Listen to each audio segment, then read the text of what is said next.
골프 선수들이 팬들 때문에 열을 올리는 순간부터 마지막 홀에서의 믿을 수 없는 탈출까지. 이것이 지금까지 기록된 가장 미친 골프 순간들입니다. 가장 중요한 순간에 인생 최고의 라운드를 펼치고 모든 걸 완벽하게 해냈는데도 다른 홀에서 누군가의 퍼팅 때문에 모든 것을 잃는 상황을 상상해보세요. 2024년 11월 조지아시 아일랜드에서 열린 RSM 클래식. 대부분의 선수들에게는 시즌 마지막 대회일 뿐입니다. 하지만 24살의 리키 카스티오에게는 모든 것이 걸린 순간입니다. 그는 이번 주를 페덱스컵 포인트 상위 100위 안에 들어 2016년까지 PGA 투어 풀시드를 유지해야 하는 벼랑 끝 상황에서 시작했습니다. 그리고 일요일 카스티오는 해냈습니다. 그는 62타를 쳤고 이는 이번 주 전체에서 가장 낮은 스코어 중 하나였습니다. 버디를 연달아 잡아내며 컷오프 안으로 들어갈 수 있는 진짜 기회를 만들었습니다. 그가 스코어 카드에 사인하고 클럽하우스로 들어섰을 때 계산상으로는 모든 게 좋아 보였습니다. 정말 좋아 보였죠. 하지만 이제 그의 운명은 더 이상 그의 손에 달려있지 않았습니다. 코스 어딘가에서 맥스 맥그리비가 18번 홀그린 위에서 버디 퍼트를 준비하고 있었습니다. 맥그리비가 퍼트를 놓치면 카스티오는 상위 100위 안에 들 수 있었습니다. 하지만 맥그리비가 성공시키면 카스티오의 희망은 끝이었습니다. 맥그리비는 퍼트를 성공시켰고 극적인 버디로 대회가 끝났습니다. 그렇게 카스티오는 122위로 밀려나 컷오프 밖으로 떨어졌습니다. 푸어 카드를 지킬 수 있었던 단 한 번의 샷, 그것도 자신의 샷이 아니었습니다. 그는 장비를 챙겨 곧바로 쉬 아일랜드를 떠났습니다. 훌륭하게 경기를 했지만 결국 부족했다는 걸 알면서도 말이죠. 이것이 골프의 가장 잔인한 순간입니다. 모든 걸 완벽하게 해도 충분하지 않을 때 말이죠. 좋아요. 이제 다음으로 넘어가죠. 이번 샷은 이 사람이 죽고 싶은 건지 아니면 흔들리지 않는 자신감이 있는 건지 궁금하게 만드는 그런 샷입니다. ATT 페블비치 프로암 대회입니다. 캠 데이비스는 어프로치 샷을 했지만 공이 약간 빗나가 상상할 수 있는 최악의 위치 중 하나에 떨어집니다. 벙커도 아니고 두꺼운 러프도 아닙니다. 더 나쁩니다. 그의 공은 거대한 나무 밑동에 드러난 두꺼운 뿔이 바로 위에 얹혀 있게 됩니다. 그가 다가가는 순간부터 위험이 분명하게 보입니다. 그 뿌리는 작지 않습니다. 단단하게 공 아래로 대각선으로 뻗어 있습니다. 라이가 완전히 불안정합니다. 공은 그의 발보다 높이 놓여 있고 스윙 중에 클럽이 조금이라도 미끄러지면 바로 그 뿌리에 부딪힐 수 있습니다. 이렇게 해서 골퍼들은 클럽을 부러뜨리거나 손목에 심각한 부상을 입기도 합니다. 대부분의 선수들은 즉시 언플레이어블을 선언하고 페널티 드롭을 선택할 것입니다. 그것이 현명하고 보수적인 결정입니다. 아무도 그 결정을 의심하지 않을 것입니다. 하지만 데이비스는 위험한 길을 선택했습니다. 그는 라이를 신중하게 살펴보고 뿌리의 압력이 가지 않도록 스탠스를 조정하며 클럽이 땅에 닿지 않게 공중에 띄운 채로 유지합니다. 그는 백스윙을 극적으로 짧게 줄여 풀스윙이 아닌 컨트롤된 펀치샷으로 만듭니다. 목표는 거리가 아니라 깨끗한 임팩트입니다. 마침내 결심하고 스윙할 때 임팩트는 완벽해야만 합니다. 너무 가파르면 클럽이 뿌리에 부딪힙니다. 너무 얕으면 공이 거의 움직이지 않습니다. 데이비스는 공을 딱 적당히 깨끗하게 쳐냅니다. 공은 안전하게 튀어나와 다시 플레이 구역으로 굴러가며 추가적인 문제를 피합니다. 클럽도 부러지지 않았고 부상도 없습니다. 그저 안도의 한숨만이 남았습니다. 다음은 토니 피나우는 악순환에 빠져 있었습니다. 3홀 연속 보기, 대회 성적은 1언더파. 컷 기준이 이 언더파인 상황에서 그는 주말 경기를 놓칠 위기에 직면해 있었습니다. 2025년 발레로 텍사스 오픈 금요일, 상황은 좋지 않았습니다. 피나우는 이날을 꽤 괜찮은 위치에서 시작했습니다. 하지만 라운드가 진행될수록 상황이 흔들리기 시작했습니다. 여기서는 페어웨이를 놓치고 저기서는 파 퍼트가 홀을 스치고 나가면서 어느새 그는 타수를 잃고 있었습니다. 심지어 최고의 선수들조차 머릿속으로 계산을 하게 만드는 느린 붕괴의 순간이었습니다. 컷 통과 계산이 시작된 것이죠. 그리고 TPC 샌안토니오의 파3 16번 홀이 찾아왔습니다. 199야드, 압박감이 점점 커지는 상황에서 피나우는 지금이 아니면 기회가 없다는 걸 알고 있었습니다. 그는 8번 아이언을 집어들었습니다. 차분한 스윙, 깔끔한 임팩트. 공은 그린 앞쪽에 떨어져 굴러가기 시작했고 점점 속도를 내더니 갑자기 사라졌습니다. 홀인원. 그렇게 피나우는 컷 탈락 위기에서 단숨에 여유 있게 컷 통과권으로 올라섰습니다. 간신히 버티던 상황에서 다시 여유를 갖고 경기에 복귀한 것이죠. 그리고 가장 좋은 점은 그 이후로 그는 무리하지 않았습니다. 그저 2개의 안정적인 파로 라운드를 이븐파 72타로 마무리했습니다. 과격한 주먹질도 소리 지름도 없었습니다. 그저 아무 일도 없었던 듯 조용히 17번 홀 티잉 그라운드로 걸어갔습니다. 큰 것이 필요할 때 토니 피나우는 해냅니다. 그리고 이번에는 단 한 번의 샷으로 모든 것이 바뀌었습니다. 다음은 필 미켈슨이 깃발을 등지고 서기 시작하면 뭔가 말도 안 되는 일이 벌어질 거라는 걸 알 수 있죠. 여기는 2025년 라이브 골프 버지니아의 마지막 라운드입니다. 필은 17번 홀에서 선두를 쫓고 있는데 그의 공은 악몽 같은 위치에 떨어졌습니다. 발보다 높은 깊은 러프, 벙커 바로 바깥, 그리고 깃대는 반대편에 바짝 붙어 있습니다. 정상적인 스윙 궤도도 각도도 일반적인 해법도 없습니다. 하지만 필은 평범한 규칙대로 플레이하지 않습니다. 그는 벙커 안으로 내려가 옆으로 자세를 잡고 정말로 홀의 등을 돌립니다. 관중들은 조용해집니다. 도대체 뭘 하려는 거죠? 그리고 망설임 없이 그는 공을 자신의 머리 위로 뒤로 띄웁니다. 공은 마치 벽로켓처럼 곧장 위로 솟구치고 공중에 머물다가 그린에 부드럽게 떨어집니다. 공은 컵을 향해 완벽하게 굴러가더니 사라집니다. 현장은 열광의 도가니가 됩니다. 아나운서들은 흥분을 감추지 못합니다. 그리고 필은요? 그는 아무 일도 아니라는 듯 태연하게 걸어나갑니다. 단순히 샷의 완벽함 때문만은 아니었습니다. 그 점이 이 순간을 특별하게 했습니다. 우승이 걸린 상황에서 보여준 무모할 정도의 순수한 의지가 그 이유였습니다. 대부분의 프로들은 연습장에서도 그런 샷을 시도조차 못할 겁니다. 필은 그날 우승하진 못했지만 골프 역사에 영원히 남을 명장면을 만들었습니다. 다음 장면으로 넘어가 볼까요? 그리고 이 장면은요? 이건 그냥 누구나 꿈꾸지만 실제로 중요한 순간에는 좀처럼 볼 수 없는 그런 샷이라고만 해두죠. 상상해보세요. 아부다비 HSBC 챔피언십 3라운드입니다. 키럴 해튼의 공이 2번 홀 그린 위에 있지만 결코 좋은 위치는 아닙니다. 홀에서 몇 피트 뒤에 있고 경사가 심해 퍼트가 전혀 먹히지 않는 상황이죠. 여기서는 평범하게 투 퍼트로 팔을 노리는 게 현명해 보입니다. 하지만 예상치 못한 결정이 이어집니다. 퍼터 대신 해튼은 웨지를 집어듭니다. 네, 그린 위에서 웨지 샷을 하는 겁니다. 왜일까요? 그는 공을 부드럽게 떨어뜨려서 스핀을 걸어 멈추게 하고 홀에 넣을 수 있다고 믿었기 때문입니다. 거의 모든 다른 선수들은 퍼터로 천천히 굴려파에 만족했을 겁니다. 하지만 해튼은 더 큰 그림을 그렸습니다. 이 샷은 완벽한 터치가 필요했습니다. 스핀이 너무 많으면 짧게 멈추고 스핀이 부족하면 홀을 지나쳐버립니다. 퍼터를 위해 만들어진 그린 위에서 웨지로 샷을 하는 만큼 실수할 여유는 거의 없었습니다. 그는 웨지 페이스를 열고 자신감 있게 샷을 날리자 공이 가볍게 튀어 올랐습니다. 공은 홀 바로 앞에 떨어져 계획대로 정확히 멈췄고 컵 안으로 들어가 버디를 기록했습니다. 그린키퍼들은 아마도 웨지 그루브가 완벽한 그린을 파고드는 모습을 보며 고개를 저었을 겁니다. 하지만 해튼은 전혀 흔들리지 않았습니다. 그는 돌아서서 미소를 지으며 오직 천재적인 선수만이 시도할 만한 일을 해냈다는 걸 알면서 그린을 떠났습니다. 가끔은 가장 똑똑한 플레이가 가장 안전한 선택은 아닙니다. 해튼은 기회를 보고 과감히 잡았습니다. 다음 홀로 넘어갑니다. 그리고 이 순간은요?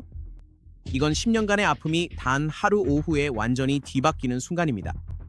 마스터스, 오거스타 내셔널, 로리 맥길로이에게 쏟아지는 압박감은 숨이 막힐 정도였습니다.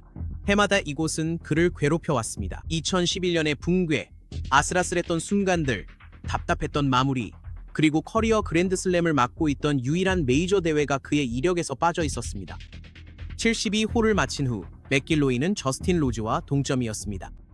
서든데스 플레이오프, 두 명의 베테랑, 단 하나의 그린 재킷. 로즈가 먼저 훌륭한 어프로치 샷을 날리며 다시 한번 로리에게 압박을 가했습니다. 오거스타를 감도는 긴장감은 견딜 수 없을 정도였고 모두가 로리의 이곳에서의 과거를 떠올리며 그의 모든 스윙이 또 한 번의 좌절로 이어질 수 있음을 알고 있었습니다. 그리고 결정적인 순간이 찾아왔습니다. 맥길로이는 나서서 마침내 10년 넘게 쫓아온 바로 그 샷처럼 보이는 어프로치 샷을 날렸습니다. 높고 순수하며 두려움 없는 샷이었습니다. 공은 그린에 부드럽게 안착했고 로리에게는 버디를 노릴 수 있는 기회가 주어졌으며 로즈는 위기에서 벗어나기 위해 애써야 했습니다. 로즈의 버디 퍼트는 홀을 살짝 비켜갔습니다. 순식간에 무대는 맥길로이의 것이 되었습니다. 우승 퍼트를 앞두고 로리는 천천히 시간을 들였습니다. 이것은 단순한 대회 우승이 아니었습니다. 이것은 바로 구원이었습니다. 공이 홀에 들어가자 환호성은 단순한 축하가 아니었습니다. 그것은 해방이었습니다. 맥길로이는 무릎을 꿇고 감격에 겨워 마침내 오거스타를 정복했다는 사실을 실감했습니다. 수년간의 마스터스 좌절이 한순간에 사라졌습니다. 다음 이야기입니다. 골프는 인치 단위로 승부가 갈리는 경기지만 때로는 그 작은 차이가 완전히 터무니없는 결과로 이어지기도 합니다. 2024 제네시스 스코티시 오픈에서 루드비그 오베리에게 물어보세요. 그가 보여준 샷은 보기 드물고 동시에 가장 불운한 샷 중 하나였습니다. 르네상스 클럽의 파 4-8번 홀. 오베리는 핀까지 148야드가 남았고 교과서적인 어프로치 샷을 날렸습니다. 완벽한 임팩트, 정확한 샷이었습니다.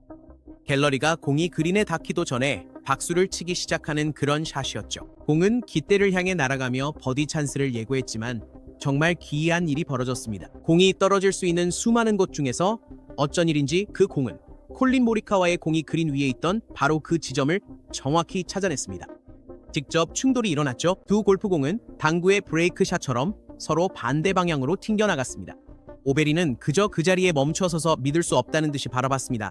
모두가 진짜 저런 일이 일어난 거야? 라고 속삭이는 소리가 들릴 듯 했습니다. 골프 규정에 따라 모리카와는 자신의 공을 원래 있던 자리에 그대로 다시 놓을 수 있었습니다. 하지만 오베리는요, 그는 그렇게 운이 좋지 않았습니다. 그의 공은 러프로 튕겨나가면서 평범한 버디 퍼트가 예상치 못한 악몽으로 바뀌고 말았습니다. 그는 100만 분의 1 확률의 불운에 고개를 저으며 보기로 홀을 마쳤습니다.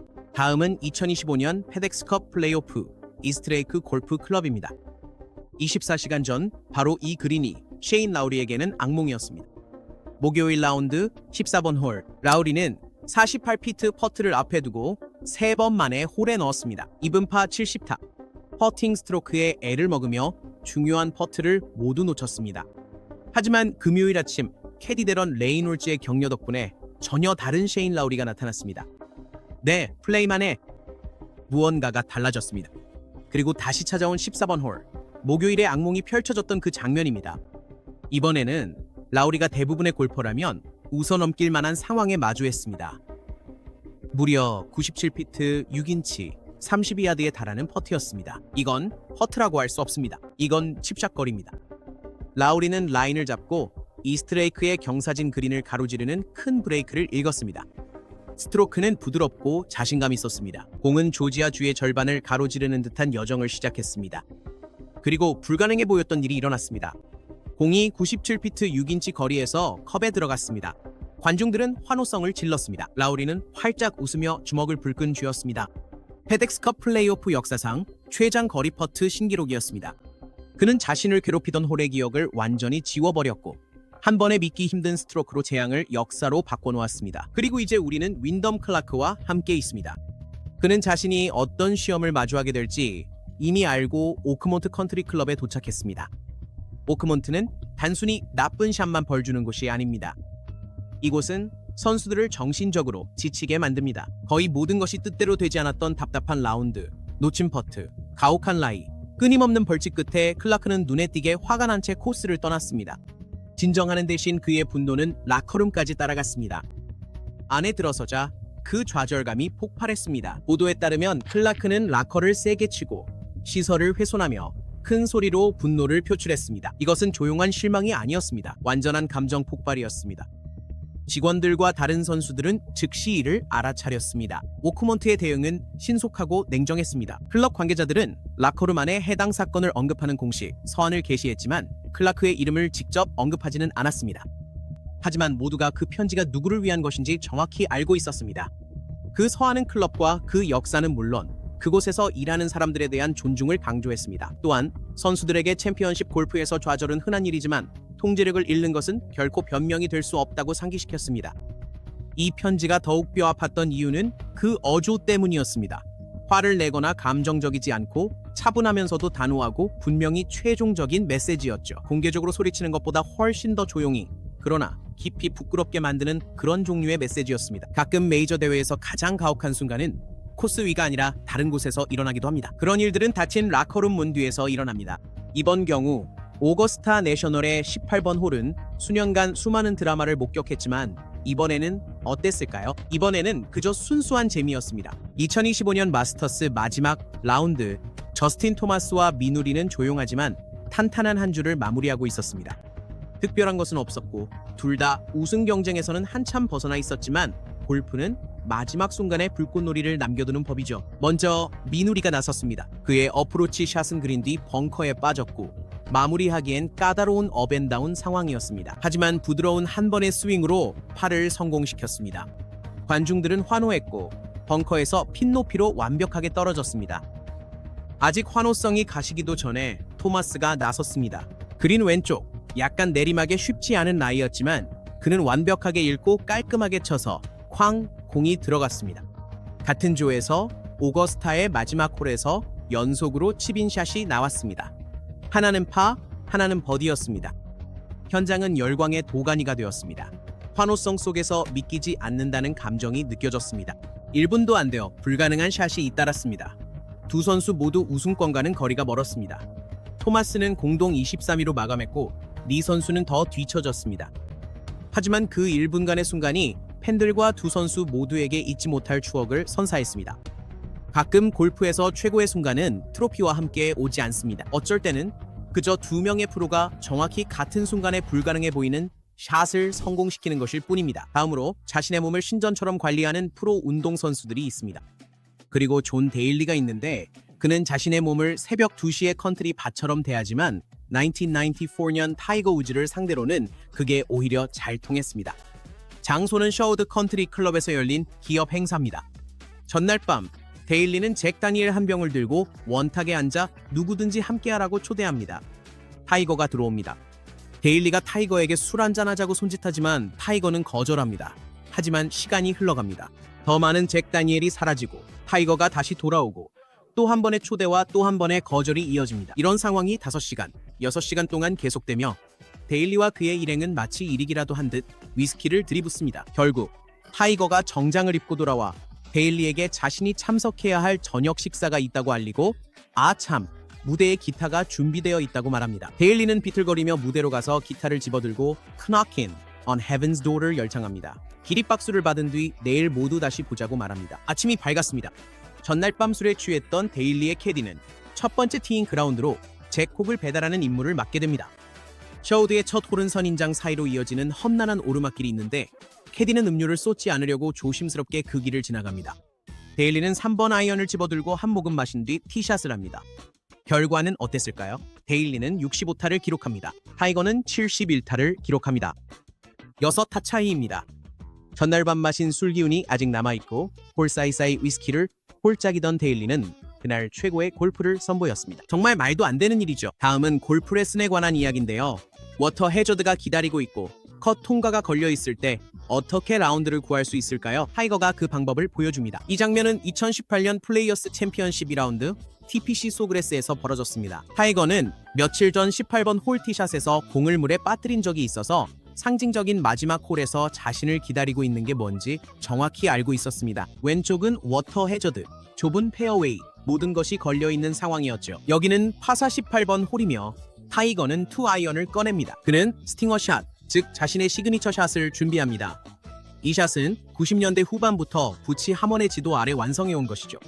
254야드 거리에서 어드레스를 하고 샷을 날립니다. 탑 트레이서는 비행 경로의 모든 순간을 포착하고 그 모습은 정말 황홀합니다.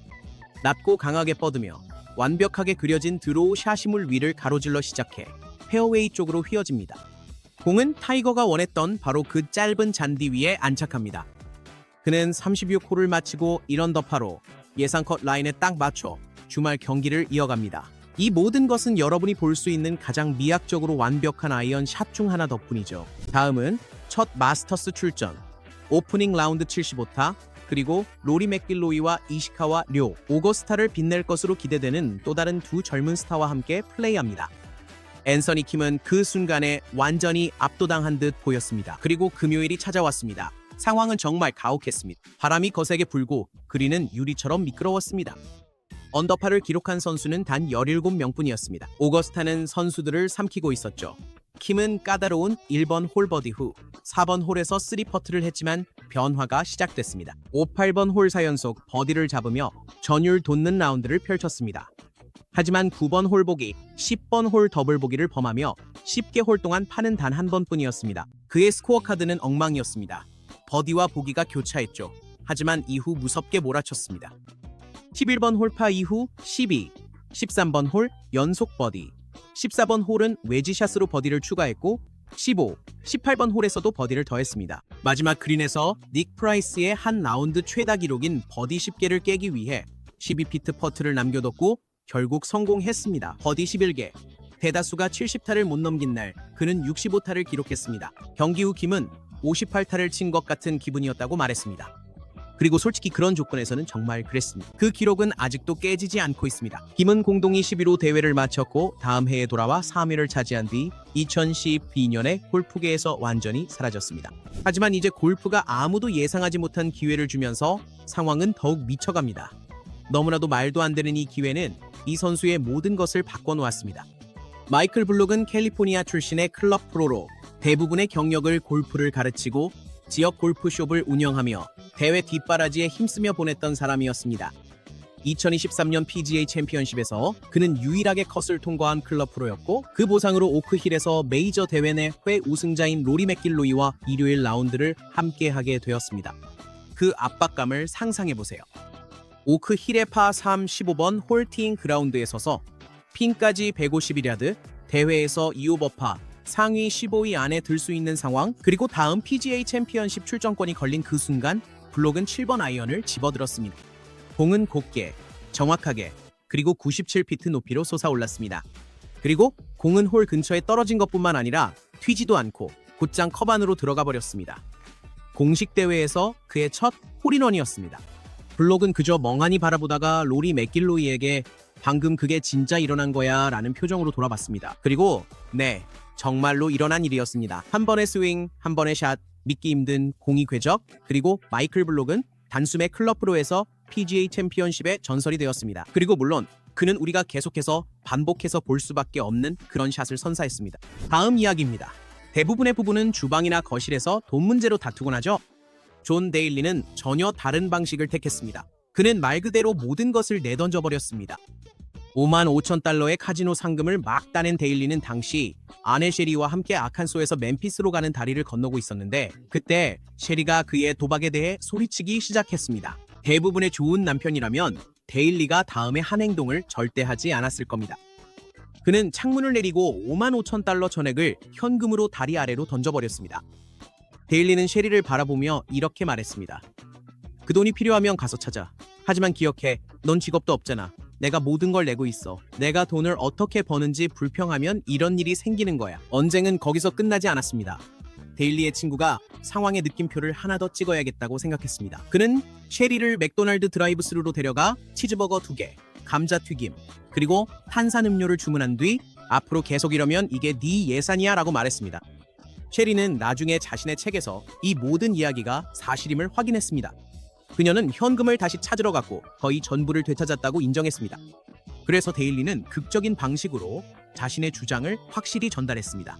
돈이 실제로 영원히 사라진 것은 아니었습니다. 그리고 이 이야기는 존 데일리 명예의 전당의 또 하나의 전설적인 기록으로 남게 되었습니다. 다음 이야기입니다.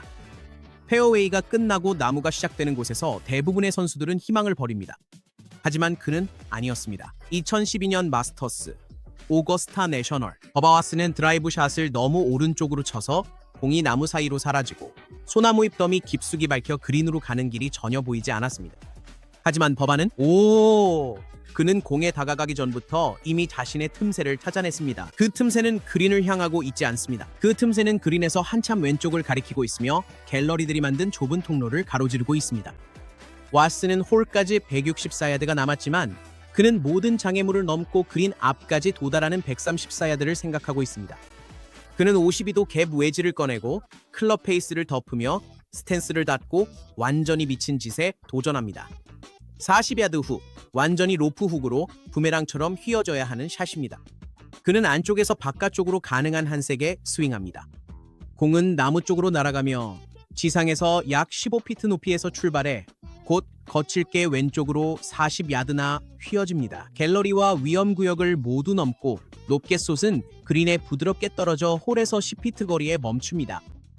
루이스 우스티즈는 이 장면을 지켜보며 연장전의 흐름이 바뀌었음을 합니다. 버바는 2번 퍼트로 파를 기록하며 첫 번째 그린 재킷을 차지하고 마스터스 역사상 가장 유명한 웨지샷 중 하나를 만들어냅니다. 다음은 기적을 기다리는 대신 스스로 기적을 계획한 남자입니다. 마크 오미라는 41살이었고 아직 첫 메이저 우승을 쫓고 있었으며 그 꿈을 이룰 일요일도 점점 줄어들고 있었습니다. 하지만 오거스타에서 그는 자신의 결말을 직접 쓰기로 결심했습니다. 1998년 마스터스 17번 홀티잉 그라운드에 서서 프레드 커플스와 동점이고 데이비드 듀발에게 한타 뒤지고 있던 그는 믿기 힘든 일을 해냅니다. 그는 캐디에게 마지막 두 홀에서 버디를 잡겠다고 말했습니다. 정말로 망설임 없이 17번 홀에서 버디를 성공시키며 한타 차로 따라붙었습니다. 커플스는 18번 홀티샷에서 위기를 맞았고 어프로치 샷이 그린 옆 벙커에 빠졌습니다. 오미라의 어프로치 샷은 홀에서 20피트 거리에 멈췄습니다. 듀발은 이미 18번 홀에서 20피트짜리 버디 퍼트를 아깝게 놓친 뒤 8언더파로 경기를 마친 상태였습니다. 팬들은 이미 연장전을 예상하며 10번 페어웨이로 이동하고 있었습니다. 하지만 오미라는 퍼트 앞에 서서 깊게 숨을 몇 번 들이쉬며 연장전은 필요 없다고 스스로에게 말했습니다. 그는 바로 여기서 끝낼 수 있었습니다. 그리고 20피트 퍼트가 들어가면서 마지막 라운드 67타 최종 합계구 언더파 한타차 우승을 거뒀습니다. 41세의 메이저 대회 56번째 도전 끝에 오미라는 마침내 그린 재킷을 손에 넣었습니다. 운이나 타이밍 문제가 아니라 이 순간이 내 것이라 결심하고 직접 만드는 것입니다. 다음 이야기로 넘어갑니다. 사람들은 페블비치가 전설을 사랑한다고 말합니다. 그 일요일 페블비치는 거기 있을 자격조차 없었던 언더독에게 마음을 빼앗겼습니다. 기세도 지위도 기대도 없이 오직 오래 잊혀진 프로골퍼 한 명이 캐디백과 배탈 그리고 자신이 여전히 이 무대에 설 자격이 있음을 증명할 마지막 기회만을 가지고 있었습니다. 본 테일러는 10년이 넘도록 우승하지 못했고 2012년 이후로는 PGA 투어 정회원 자격도 없었습니다. 2016년 ATT 페블비치 프로암을 열흘 앞두고 그는 콜롬비아 보고타의 한 호텔방에서 심하게 아파구토를 하며 웹닷컴 투어 대회에서 기권해야 했습니다. 그는 칼 패터슨이 기권하면서 첫 번째 예비 선수로 겨우 페블비치에 출전할 수 있었습니다. 수화물 요금을 아끼기 위해 그는 캐리백 하나만 들고 왔습니다. 당시 테일러의 세계 랭킹은 447위였습니다. 일요일이 되었을 때 그는 필 미켈슨에게 6타 뒤지고 있었습니다. 그의 목표는 단지 톱10에 들어 다음 대회 월요일 예선전을 치르지 않아도 되게 하는 것이었습니다. 그러다 테일러는 109에서 연속 4홀 버디를 잡으며 65타로 경기를 마무리했습니다. 미켈슨은 페블비치에서 5번째 우승 기록에 도전하며 18번 홀에서 5피트 거리의 버디 퍼트를 성공시키면 연장전에 갈 수 있었습니다. 공은 홀 가장자리를 스쳤습니다. 테일러는 17언더파로 마무리하며 11년 만에 첫 우승, 2008년 이후 처음으로 마스터스 초청장을 받았습니다. 거의 출전하지 못할 뻔한 예비 선수치고는 나쁘지 않은 결과였습니다. 다음은 타이거 우즈가 왜 타이거 우즈인지 모두에게 다시 상기시켜주는 그런 샷이 나옵니다. 2008년 US 오픈 토요일 타이거는 토리 파인스에서 첫 12홀을 간신히 통과하며 3오버파를 기록하고 있었습니다. 알고 보니 문제는 코스에만 있던 게 아니었습니다. 그의 왼쪽 무릎은 거의 버티지 못하고 있었고 아무도 몰랐던 2개의 피로골절과 십자인대 파열을 숨기고 있었습니다. 6홀을 남기고 선두에 5타 뒤져 있었을까요? 그의 대회는 점점 멀어지는 듯 보였습니다. 그러다 파 53번 홀이 찾아왔고 상황은 나아지기 전에 더 악화되었습니다. 타이거는 티샷을 오른쪽으로 멀리 날려 페어웨이에서 한참 벗어나 매점 근처까지 가버렸습니다. 재앙이었을까요? 꼭 그렇지는 않았습니다. 공이 가까이 있었기 때문에 그는 무벌 드롭을 받을 수 있었고 갤러리들이 밟아 평평해진 러프에서 운 좋게 좋은 라이를 얻었습니다. 거기서부터 기회가 찾아왔습니다.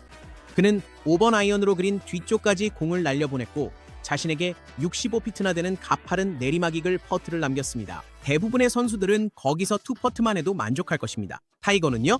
아니요. 그는 그걸 집어넣었습니다. 그의 기세는 멈추지 않았습니다. 17번 홀 칩샷 버디에 이어 18번 홀 이글 퍼트까지 성공하며 단숨에 54홀 선두로 올라섰습니다. 월요일 플레이오프에선 한쪽 다리로 91호를 완주하며 통산 14번째 메이저 우승을 거머쥐었습니다. 다음은 트래블러스 챔피언십의 플레이오프입니다. 조던 스피스와 다니엘 버거는 스피스가 정규 라운드 내내 선두를 지킨 끝에 나란히 12언더로 동률을 이뤘습니다. 하지만 이 플레이오프는 계획대로 흘러가지 않습니다. 버거는 티샷을 왼쪽으로 당겨 페어웨이 벙커 뒤 관중 속으로 날려버립니다. 스피스는 나뭇가지를 맞고 페어웨이에 멈췄지만 평소보다 150야드나 짧은 지점에 떨어져 230야드를 남기게 됩니다. 이상적인 상황은 아니죠. 그의 어프로치 샷은 그린 사이드 벙커에 빠지고 버거의 샷은 왼쪽으로 굴러갑니다. 두 선수 모두 위기에서 벗어나기 위해 애쓰고 있습니다. 스피스는 홀에서 60피트 떨어진 벙커에 자리 잡습니다. 이 시점에서 그는 그저 가까이 붙여서 버거가 칩샷으로 자신을 이기게 하려는 생각뿐입니다. 그는 샷을 친 후호를 보기 위해 뒤로 물러서야 했습니다. 툭 이건 완전한 혼돈입니다. 토너먼트가 끝났습니다. 23살의 나이에 그는 타이거 우즈와 함께 24살이 되기 전에 PGA 투어 열승을 거둔 유일한 선수로 이름을 올렸습니다. 좋아요, 골프를 잘 모르는 분들을 위한 레슨입니다. LPGA의 규칙 88은 1990년에 만들어졌는데 이는 티칭 및 클럽 프로 부문 선수들이 대회에서 심하게 고전했기 때문입니다. 한 선수는 100타가 넘게 쳤고 또 다른 선수는 전반 9홀을 52타로 돌았습니다. 이 규칙은 88타 이상을 친 LPGA 비회원이 그 해 남은 투어 대회에 출전하는 것을 금지했습니다. 그러니까 이제 어디로 가는지 알겠죠? 2007년 5월 17세의 미셸 위는 손목 골절에서 4개월간 회복한 후 진 트리뷰트 대회에서 복귀했습니다. 그녀는 스폰서 초청으로 출전했으며 LPGA 회원이 아니었습니다. 16홀을 마쳤을 때 미셸 위는 파 72 코스에서 14호 버파를 기록하고 있었습니다. 두 번 더 보기하면 88타가 되어 그 즉시 LPGA 시즌이 끝나게 되는 상황이었습니다. 그녀의 매니저인 그렉 네레드는 미셸이 17번 홀티잉 그라운드로 걸어가는 길을 가로막았습니다. 짧은 대화 후 위는 손목 부상을 이유로 기권했습니다. 대회 주최자인 아니카 소렌스탐은 이후 위가 다음 대회 장소에서 이틀 뒤에 공을 치는 모습이 목격된 것을 두고 위가 품위와 존중심이 부족하다고 비난했습니다. 미셸은 규정을 악용한 것이 아니라고 부인했지만 모두가 그녀가 플레이를 멈췄을 때 정확히 2타만 더 치면 커리어에 치명적인 상황이었음을 알아차렸습니다.